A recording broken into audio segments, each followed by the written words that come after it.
En cette rentrée, la tectonique des plaques est à son paroxysme. Ça bouge à tous les étages et les grands perdants, comme chaque fois depuis 7 ans, ce sont les Français. Car en effet, nous avons quitté ce conseil municipal en juin dernier dans un flou politique après une dissolution improvisée qui nous promettait l'entrée du RN à Matignon. Et nous nous retrouvons en ces premiers jours d'automne avec le gouvernement le plus à droite de la Ve République.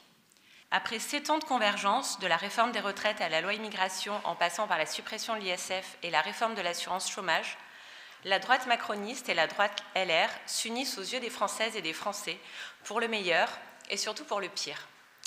Pour le pire d'un point de vue démocratique.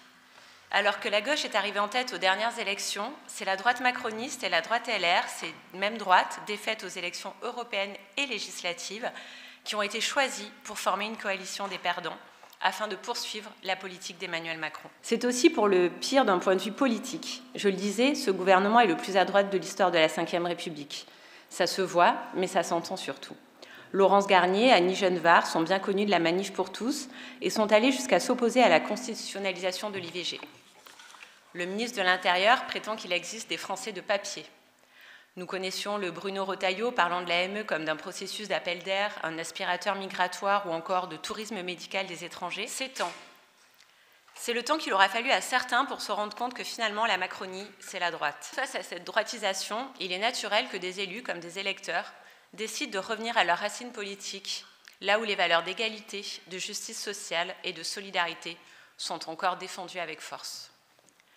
Et ce choix, j'en suis certaine, n'est pas par pur opportunisme, qui pourrait se lire au regard des bons scores de la gauche aux dernières élections européennes, notamment à Lyon, mais bien par conviction. Alors, forte de ces constats, je pense que le plan de table dans ce Conseil risque encore de bouger. Il est vrai que jamais, en si peu de temps, nous n'avions connu autant de changements dans cette Assemblée. Et donc, je reprends mes mots d'introduction à une petite nuance près. Cette fois-ci, ici, c'est la tectonique des places qui est à son paroxysme. Démission, nomination, désillusion pour certains, concentration pour d'autres. Jamais nous n'avions connu un tel changement dans cette Assemblée. Changement de groupe, élus non inscrits, bascule d'un rang en l'autre, avec comme résultat une estrade pas très paritaire au demeurant. Il est des circonstances particulières qui ne doivent pas faire oublier d'où on vient et surtout où on va. C'est donc de cette place, aujourd'hui, à côté de mes 2 acolytes, quittant non sans émotion cette place que j'occupais depuis 4 ans, que je vais tenter de livrer, un peu plus tôt certes que je ne l'aurais pensé, un bilan de l'action de notre municipalité en matière de solidarité.